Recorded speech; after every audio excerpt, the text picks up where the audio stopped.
시편 5편 5절에서 6절 말씀. 오만한 자들이 주의 목전에 서지 못하리이다. 주는 모든 행악자를 미워하시며 거짓말하는 자들을 멸망시키리이다. 여호와께서는 피 흘리기를 즐기는 자와 속이는 자를 싫어하시나이다. 나훔 1장 2절과 3절 말씀. 여호와는 질투하시며 보복하시는 하나님이시니라. 여호와는 보복하시며 진노하시되 자기를 거스른 자에게 여호와는 보복하시며 자기를 대적하는 자에게 진노를 품으시며 여호와는 노하기를 더디하시며 권능이 크시며 벌 받을 자를 결코 내버려 두지 아니하시느니라. 여호와의 길은 회오리 바람과 광풍에 있고 구름은 그의 발에 티끌이로다. 출애굽기 34장 6절 7절 말씀. 여호와께서 그의 앞으로 지나시며 선포하시되 여호와라 여호와라 자비롭고 은혜롭고 노하기를 더디하고 인자와 진실이 많은 하나님이라. 인자를 천대까지 베풀며 악과 과실과 죄를 용서하리라.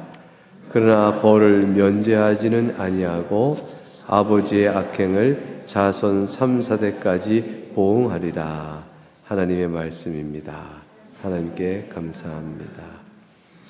오늘 우리가 살피는 하나님에 관한 신앙 고백의 2장 1절의 내용 가운데 맨 마지막 부분은 죄를 미워하시며 심판하시는 하나님의 공의에 관한 내용입니다.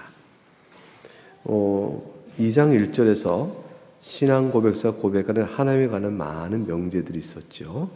근데 그분에서 지난주에는 우리는 은혜와 자비가 풍성하시고 긍휼이 많으시며 오래 참으시고 불의와 범죄와 죄를 용서하시는 하나님에 대해서 우리가 배웠습니다.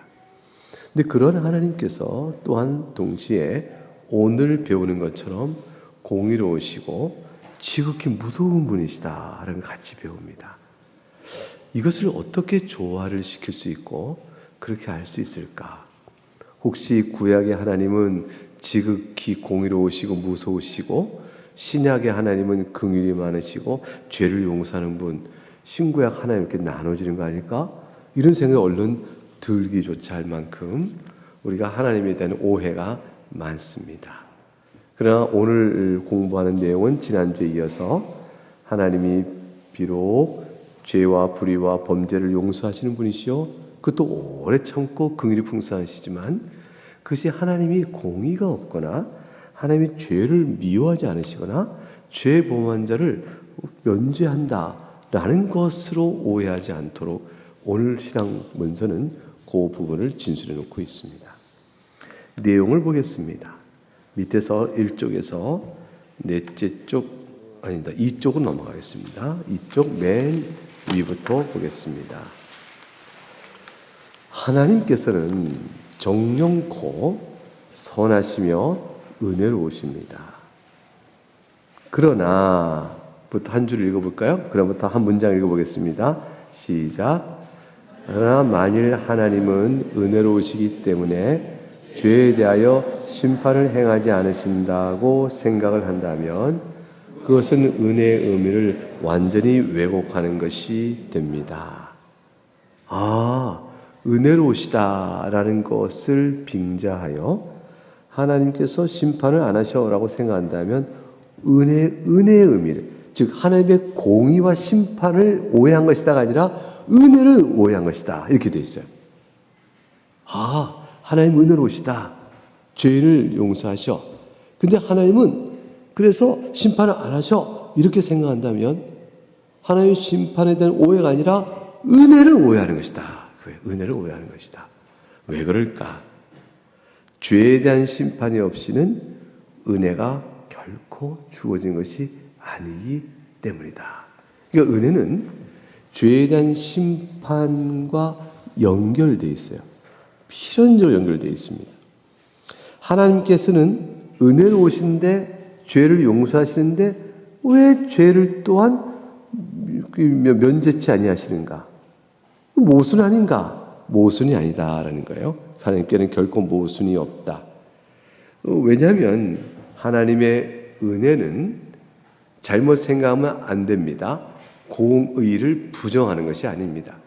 공의를 모순되게 하는 것이 아니에요. 하나님의 은혜는 공의를 전제로 공의와 함께 갑니다. 그래서 하나님의 은혜는 하나님의 공의를 오히려 견고하게 합니다. 어떻게 해서 그럴 수 있을까요? 어떻게 해서 하나님 은혜가 하나님의 공의를 손상시키지 않을 수 있단 말입니까? 우리는 왕이 또는 어떤 왕의 헌법적 권력을 가지고 죄 사함을 딱 명하면 한쪽 일각에서는 그건 아니 됩니다 라고 말할 거예요. 그래서 실제로 죄를 용서하는 면죄일과 그 다음에 공의를 지키는 일은 사뭇 충돌되는 게 우리의 경험상 보는 일입니다. 그래서 우리가 그 용서해 주자, 우리가 은혜를 베풀자 이렇게 말해도 한쪽에서 말하죠. 그럼 공의가 어긋나서 안 돼 이렇게 말합니다. 그래서 공의를 지키자니 내가 널 용서할 수가 없구나. 나는 널 용서하고 싶으나 공의의 질서가 무너져서 내가 용서할 수가 없어. 우리는 이런 얘기를 우리가 얼마나 많이 자주 하고 또 그거를 이유로 삼아 용서하지 않는 경우가 많습니까? 근데 하나님께서는 틀림없이 용서하시면서도 공의에 손상을 주지 않으십니다. 어떻게 그렇게 될까요? 그래서 그 다음 달 첫 번째 보게 되면 은혜를 베푸심이 있어서 하나님의 공의는 좋은 손상 입지 않습니다. 왜 그런가? 하나님의 공의로우시니까 하나님께서 죄를 벌하신 것은 필연적이죠. 공의로운 하나님이 죄를 벌하지 않으시고 죄책을 묻지 벌하지 않으시면 그 이상해지는 거예요. 하나님의 공의가 없으신가? 더 이상은 공의 하나님이 아니신가? 이렇게 생각이 되는 거죠. 하나님은 공의이기 때문에 반드시 죄를 벌하십니다. 근데 어떻게 그럼 용서의 은혜를 베푸신단 말입니까? 그때 용서의 은혜에 베푸는 일에 바로 그 자리에 벌을 받아야 될 내가 아닌 중보자가 계시는 거예요. 예수님 때문에 그래요. 예수님 때문에. 예수님 때문에 하나님의 은혜와 공의가 모순 관계가 되지 않는 거예요. 얼마나 예수님이 우리에게 절대적으로 소중한가를 생각해 보시기 바랍니다. 예수 그리스도의 십자가 죽음을 통해서 공의로운 하나님께서 죄를 벌한 것이 필연적인 것을 알게 됩니다. 자, 예수님께서 우리의 죄를 다 짊어지셨기 때문에 짊어지신 예수님을 향하여 아들아, 너를 내가 어떻게 벌하겠느냐? 너는 괜찮다 라고 하여 우리 용서받는 게 아니에요. 그러니까 아들 하나님이 사람이 되셔서 우리 죄를 대신 짊어진 걸 보더니 아들이 죄를 짊어진 걸 내가 너를 벌할 수 없으니 그냥 용서한다 이렇게 되는 게 아니에요. 그러면 하나님의 공의가 다 무너져요. 그러니까 하나님의 공의는 십자가에 달린 예수 그리스도를 처절하게 철저하게 심판하셔야 돼요. 이 예수님께서 십자가에 당하신 죄의 형벌은요 무서운 거예요. 그건 아주 끔찍한 것이에요. 우리가 하나님 앞에 당할 그 두렵고 큰 형벌을 주님이 택한 백성 모두의 죄악의 벌을 다 담아주신 거예요. 그러므로 해서 하나님의 공의를 만족시킬 때까지 주님이 그 심판을 처절하게 당하신 겁니다. 그래서 십자가 사건이라는 것은 왜냐하면 십자가 사건은 그리스도의 죽음이 곧 선택받은 죄인들을 구원하기 요구되는 공의의 심판을 뜻하기 때문입니다. 그래서 십자가 사건은 은혜를 베풀기 위하여 공의를 세우신 것이 십자가 사건입니다. 그 십자가는 가로막과 세로막으로 이렇게 세로 기둥이 있고 가로 횡대가 있잖아요.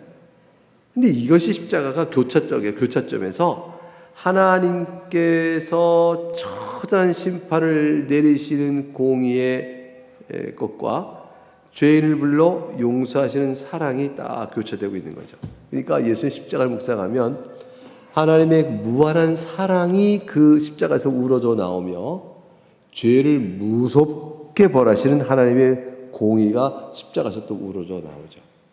그래서 이 두 가지가 십자가 안에 있는 신비입니다.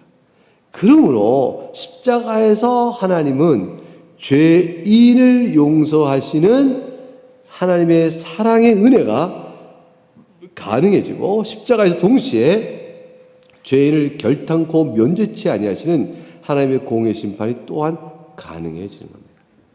그러니까 우리는 십자가 없이는요, 사랑을 맛볼 수가 없어요. 그러니까 예수 그리스도를 안 믿는 사람은 십자가를 통해서 죄 공의를 만족시키며 은혜를 베푸시는 그 과정 안에 연합되어 있지 않기 때문에, 십자가 예수를 믿지 않는 사람은 오직 공의의 쏟아부음, 공의에 기초한 하나님의 진노의 쏟아부음을 당하는 일 외에는 다른 방법이 없어요. 그래서 그 다음 단락 보게 되면, 하나님께서는 택하신 자들에게 은혜를 베풀기 위하여 공의에 따라 죗값을 그분 자신의 아들에게 철저히 요구하신 것입니다. 그래서 값싼 복음은 없어요. 값을 다 치른 또 그리스도의 보혈이 얼마나 고귀해요. 그러니까 고귀하고 보배로운 그리스도의 보혈의 피로 속죄함을 이루었으니, 그는 아주 비싼, 너무너무 비싼 그런 값을 치른 복음이 되는 것입니다. 그래서 은혜를 베풀기 위하여 공의를 세우신 것이 십자가 사건입니다. 그 다음 단락 세 줄 읽어볼까요? 네 줄인가요? 하나님께서부터 시작. 하나님께서는 택하신 자들에게 은혜를 베풀기 위하여 공의에 따라 죗값을 그분 자신의 아들에게 철저히 요구하신 것입니다. 따라서 죗값에 대한 만족이 없이도 죄를 사하시며 용서를 하실 것이라고 생각한다면 그것은 은혜의 의미를 완전히 왜곡하는 것이 됩니다. 그래서 십자가의 죄의 형벌이 없이도 하나님이 용서하실 수 있다, 이렇게 생각하는 것은 하나님께서 공의 하나님이 아니시게 되어버리는 거예요. 그래서 균형을 깬 거죠. 그런 것은 은혜의 기초가 되는 형벌의 만족이라는 것을 무시한 잘못된 접근입니다 라는 것이. 이제는 그 하나님의 공에 대해서 그 다음 단락에 설명에 들어가겠습니다. 하나님의 의는 절대적인 측면에서는 하나님 본성의 완전성을 반영합니다. 그래서 하나님은 의로우신 분입니다 라는 것은 오늘 아침 공부 때 배운 것처럼 하나님은 완전하십니다와 같은 의미가 될 수 있어요. 완전하시기므로 그게 의가 되어집니다. 근데 상대적인 측면에서는 하나님 뜻의 실현의 성격을 의미해요. 하나님 뜻이 이루어지면 의, 하나님 뜻이 이루어지지 않으면 불의가 되어져요. 우리와의 관계성 속에서 하는 말이죠. 절대적인 하나님 자신을 볼 때는 하나님의 의는 하나님의 완전성을 뜻해요. 하나님이 완전하시니 하나님은 의로우세요. 하나님이 완전하시니 하나님은 거룩하세요. 그런데 우리와의 관계 속에는 하나님이 지키라 명하신 교훈에 관련하여 우리가 하나님의 의를 말할 수 있어요. 우리가 하나님의 즉 피조물을 향하여 이것이 옳다라고 말씀해 준 것이 하나님의 의죠. 그래서 절대적인 측면에서 하나님이 의로우시니까 내가 말한 이 계명을 지키는 자가 의롭다고 말씀하실 수 있으므로 절대적인 하나님의 완전성에 기초하여 우리에게 주신 교훈의 의로움이 나타나게 되어집니다. 그러나 그 의를 지킴으로 비로소 우리가 의로운 자가 될 수 있는 것이죠. 그러니까 우리가 지금 하나님의 공의와 심판을 말한다는 것은 이 측면이에요. 하나님의 교훈과 계명을 지키느냐 의롭다, 지키지 못하느냐 불의하며 정죄를 받고 심판 아래 있게 되는 것이에요. 그 상대적인 측면에서 말씀하는 겁니다.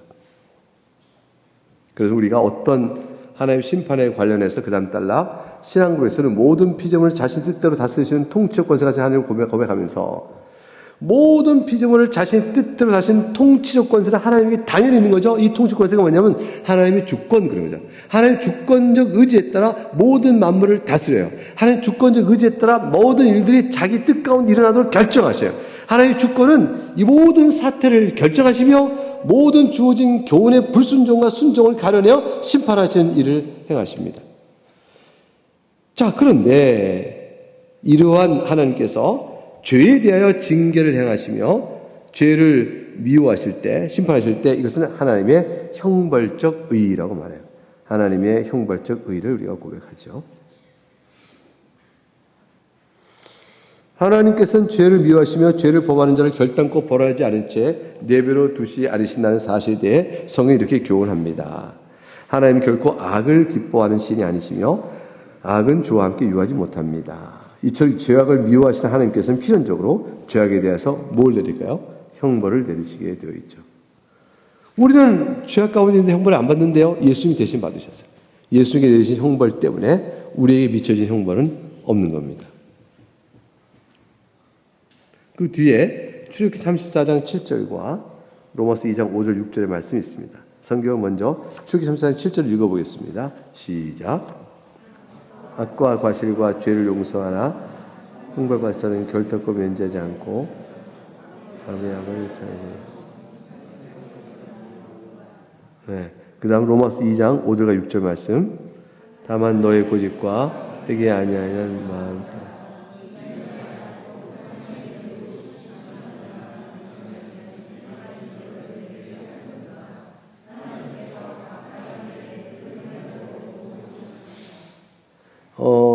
로마서 2장 5절 6절 이 말씀 때문에 사람들이 의로운 심판이 나서 그들에게 임할 진노를 하나님 각 행동으로 보응하시라는 말 때문에 행위본론적 의미가 지시는 사람들이 있어요. 근데 이거는 행위본론이 아니에요.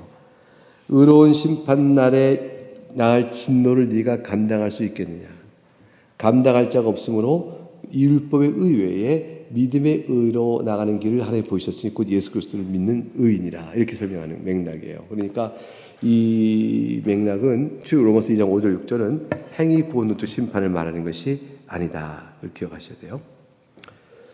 성경은 하나님이 거룩한 성품에 따라 죄를 미워하시고 또 그의 공의에 따라서 필연적으로 벌을 내신 분이시므로 하나님을 심판하는 하나님으로 고백하죠.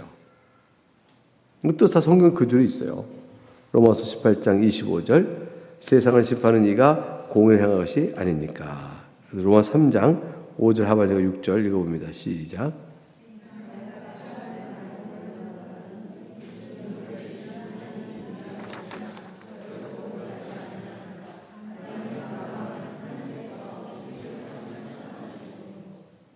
네. 그렇게 하셔서 그리고 이렇게 하나님이 거룩한 성품에 따라서 하나님께서 실제로 보응하시는 모든 날의 이 일을 심판하신다면 하나님은 3장 5절과 6절에 하나님이 진노를 내시며 하나님이 불의하시냐? 그렇지 않다. 하나님은 환난 받기 전에 환난을 갚으시고 환난 받은 너희에게는 넘어가셔요. 너희에게는 함께 안식을 갚는 것이 하나님의 공이시다. 자, 이처럼 하나님께서 죄를 범한 자를 반드시 심판하시는 교훈은 다른 몇 가지 사실을 통해서도 확인할 수가 있습니다. 예를 들어 사람 각각의 양심, 또 율법에 달린 도덕적 명령과 제사법 이런 가운데서 예수께서 죽음, 이것은 하나님께서 죄인을 반드시 심판하신다는 사실을 보여주는 극명한 사례죠. 그러니까 예수님의 십자가 사건을 보면 틀림없이 하나님은 죄인을 반드시 벌하셔요. 이거 부인할 수 없네요. 그러니까 죄를 짓고도 하나님 앞에서 괜찮을 거야라고 생각하면 큰 오산이에요. 우리가 왜 예수를 믿고 기뻐하냐면 우리가 크게 하나님 앞에 벌을 받을 그 죄를 졌음에도 불구하고 예수님 때문에 그 벌을 받지 않도록 되어지는 이 은혜 때문에 예수님 믿고 기뻐하는 것이에요. 그러니까 예수님 믿고 죄 용서 받는 우리가 있다고 해서 하나님이 죄를 심판하지 않는다고 생각하면 절대로 잘못인 거예요. 만일 예수님의 십자가의 죽음이 이렇게 끔찍하고 참혹한 죽음이 아니었다면 사람들은 죄에 대한 하나님의 죽음의 심판에 대해서 가볍게 여겼을 거예요. 근데 우리는 은혜 받은 자지만 죄로 인한 일에 대해서 가볍게 생각할 수가 없습니다. 그러니까 내가 범한 죄로 인하여 주께서 저렇게 참혹한 죽음을 당하셨다. 그러니 내가 지은 죄가 얼마나 끔찍한 죄냐를 생각해야 되는 거예요. 왜 하나님께서 예수 그리스도 안에서 죄 용서 받은 하나님의 백성을 율법을 여전히 지키라 말씀하시고 지키지 않을 때는 마음의 부딪힘과 괴로움을 주시고 때로는 징계까지 하실까요?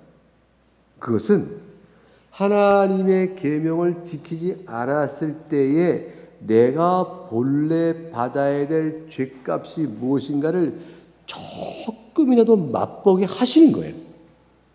그래서 이 땅에서도 죄에 대한 징계, 죄에 대한 책망을 받게 하셔서, 그래서 내가 예수 그리스도 안에서 용서받지 못한 죄로 날대로 그냥 날 것대로 내가 벌을 받았다면 얼마나 끔찍할까를 알게 하셔요. 예수 그리스도를 믿지 않는 자의 비참한 모습을 보게 하시는 것도 마찬가지예요. 하나님께서는 구원받은 백성을 성령의 인도함으로 위로하고 오래 참고 그 갈 길을 가도록 잘 붙들어 주시지만, 깨닫지 못하고 회개치 아니하고 죄를 모른 채 죄의 길로 자꾸 내달아가면 하나님 나중에 뿡 하고 되셔서 죄의 무서움을 알게 하셔요. 그것이 그를 살릴 일이에요. 그래서 율법은 여전히 성도에게 유효합니다. 율법은 성도가 마땅히 지킬 것이 무엇인가를 알게 되는 교훈을 주며, 그거를 불순종했을 때 하나님 앞에서 하나님 기뻐하는 뜻에서 벗어난다는 사실을 알게 하며, 그걸 지킬 때 하나님이 기뻐하시는 사실을 알게 하면서, 마지막에 내가 그리스도가 아니었으면 이 율법의 정죄에 따라 어떠한 심판을 받아야 마땅한지를 알게 하시기 위해서 성도에게 여전히 그것을 두고 계셔요. 우리는 하나님의 계명 앞에서 그리스도가 아니었으면 어찌 됐을까를 생각해야 돼요. 내게 그리스도가 없었다면 내가 어찌 됐을까? 이걸 생각해야 돼요. 그걸 위해서 주시는 거죠. 그걸 통해서 하나님의 공의를 생각해야 돼요. 자, 예수 그리스도 안에 있는 자에게는 하나님의 공의가 직접적으로 오질 않아요. 절대로 하나님의 공의가 직접적으로 오지 않습니다. 그리스도의 거룩한 순종으로 인한 그리스도의 사랑 안에서 하나님의 공의가 다가와요.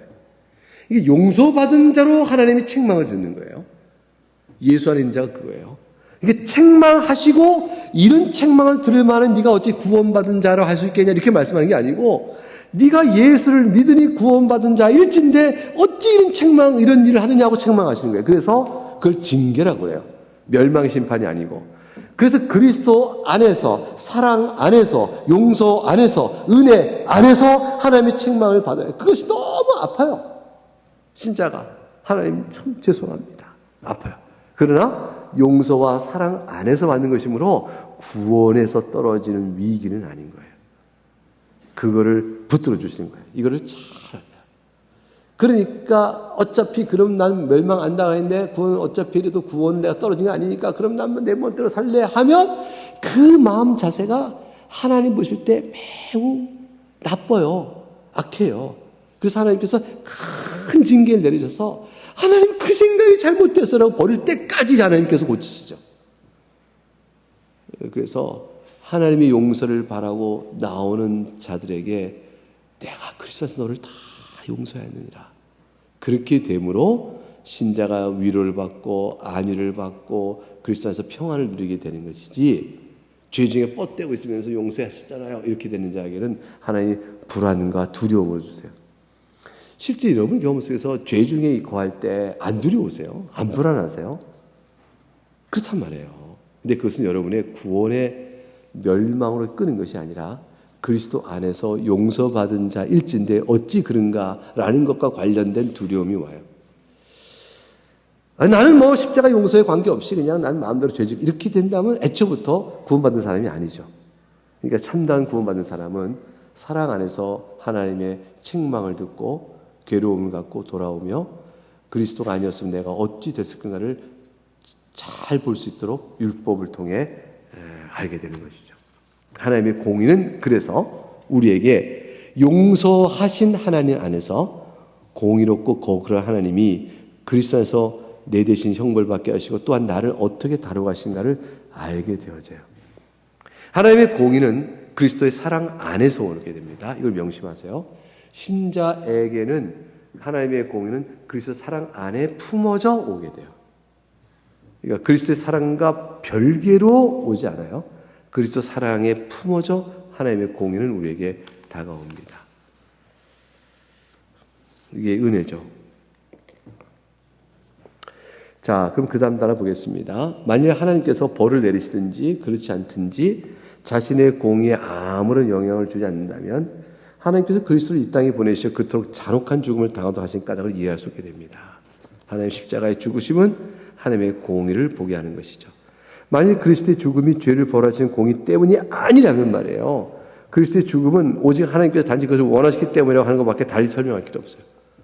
공의 때문에 죽으시 아니면 왜 예수님이 십자가에 달려 죽으시고 고통을 당하시는가? 그냥 하나님이 그냥 원하시기 때문에 이렇게 말할 수밖에 없어요. 그럼 하나님께서 뭐가 되면 폭군이 되는 거예요. 이유와 질서가 없이 그냥 내가 원하니까 받아라 이렇게 되는 것은 하나님 편에서 속성에 떠나서 활동하신 거잖아요. 하나님의 임의성에 따라 벌 주신 것이 아니에요. 하나님의 속성에 따라 주셨는데 그건 공의의 속성에 따라 벌 주신 것이죠. 그러므로 예수 그리스도의 죽음은 하나님의 공의에 따른 죄인을 대신하는 형벌이다. 이걸 분명히 해야 되는 것입니다. 그런데 하나님께서는 죄인들이 죽는 것조차 기뻐하지 않으셔요. 야, 이게 또 하나님이셔요. 이거 한번 보세요. 에스겔 18장 23절 읽어볼까요? 자, 시작. 주 여호와의 말씀이니라. 내가 어찌 악인이 죽는 것을 조금인들 기뻐하랴. 그가 돌이켜 그 길에서 떠나 사는 것을 어찌 기뻐하지 아니하겠느냐. 하나님께서 악인이 죽는 것을 기뻐하지 않으셔요.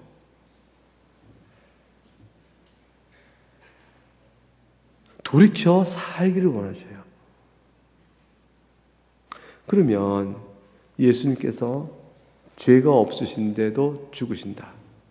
그 악인도 돌이켜서 오기를 기뻐하신 하나님께서 죄가 없는 아들이 죽는 것을 기뻐하실 리가 있어요?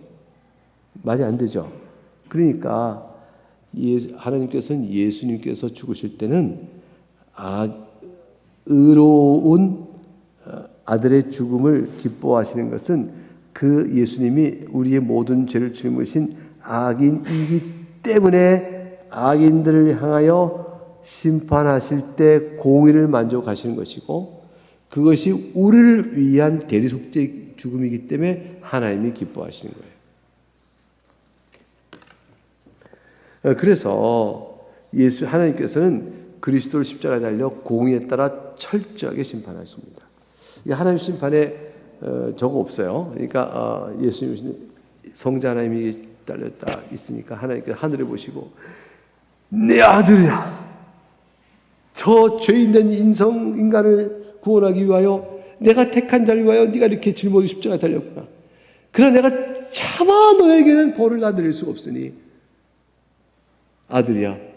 그저 인간들이 죄를 지며 어떤 형벌을 받는가를 보고 아는 수준에서만 내가 벌을 내리겠다.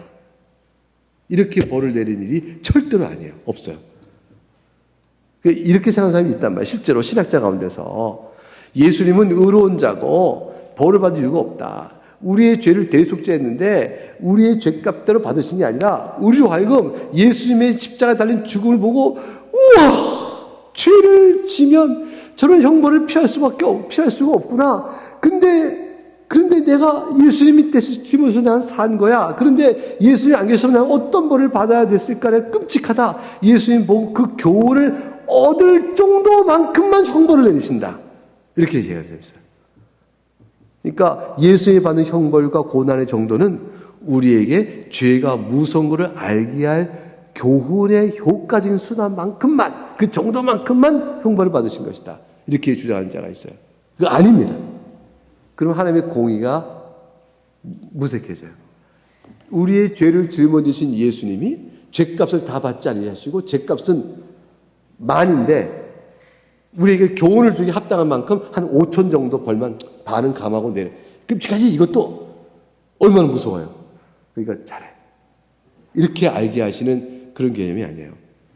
예수님은 우리가 지을 죄의 영원한 무서운 고통을 그대로 다 받으셨어요.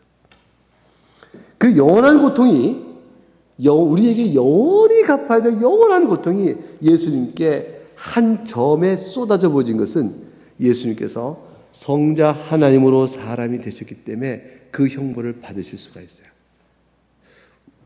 우리 인간 중엔 누구라도 다른 사람의 죄를 대신 짊어지겠습니다 라고 해도 내 죄값 지을 수도 없는 거예요.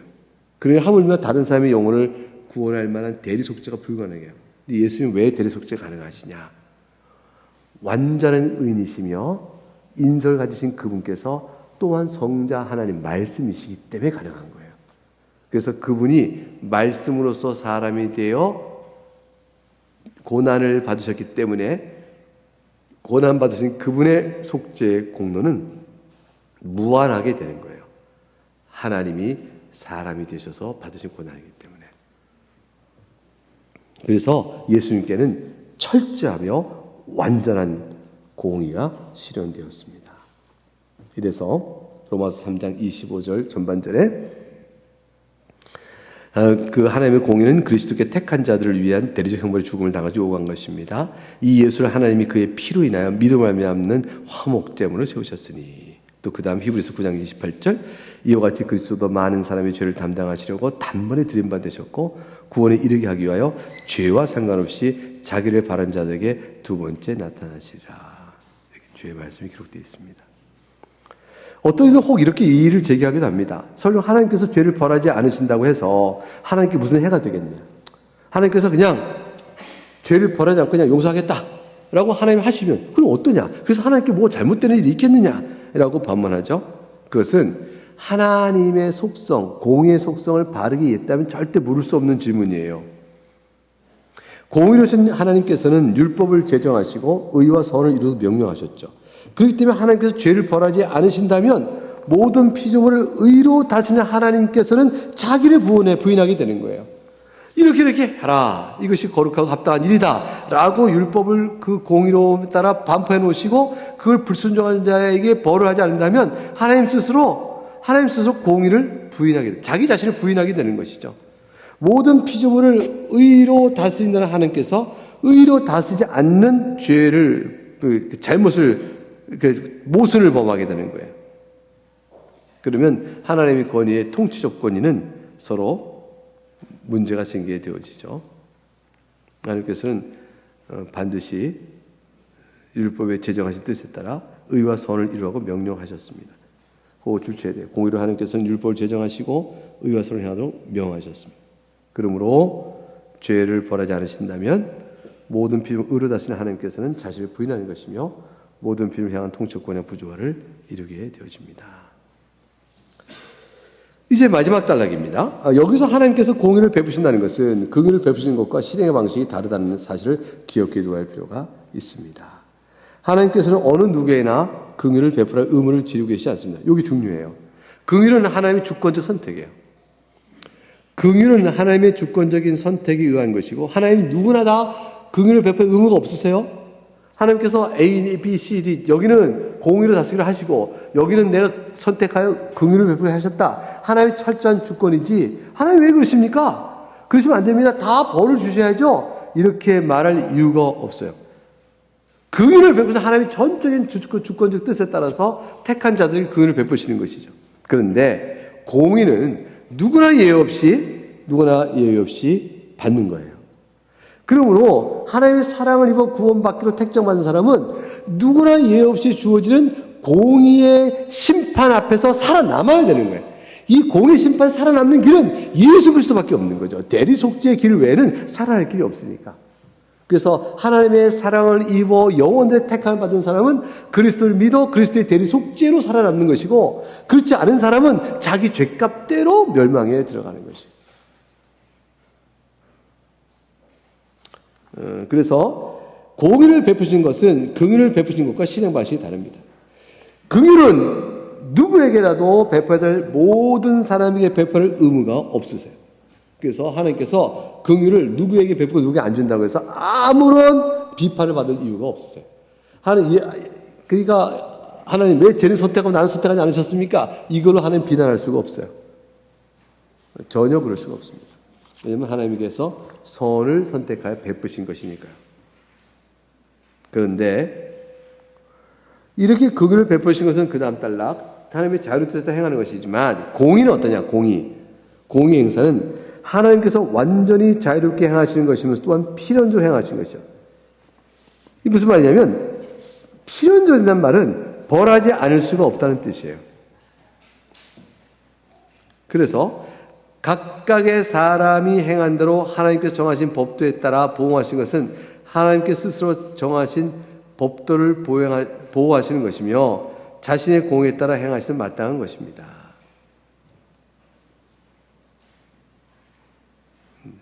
자, 그 마지막 문장 보세요. 그리스도께 속한 모든 성도는 그리스도의 대속적 의를 고백할 때마다 죄를 범하시는 하나님의 두려운 심판을 생각해야 합니다. 그리고 그 심판에서 구원하기 위하여 베푸신 하나님의 사랑과 그리스도의 의를 깊이 감사해야 합니다. 마지막 또 한 번 읽어볼까요? 시작. 또한 죄에 대하여 죽은 자여 의에 대하여 산 자로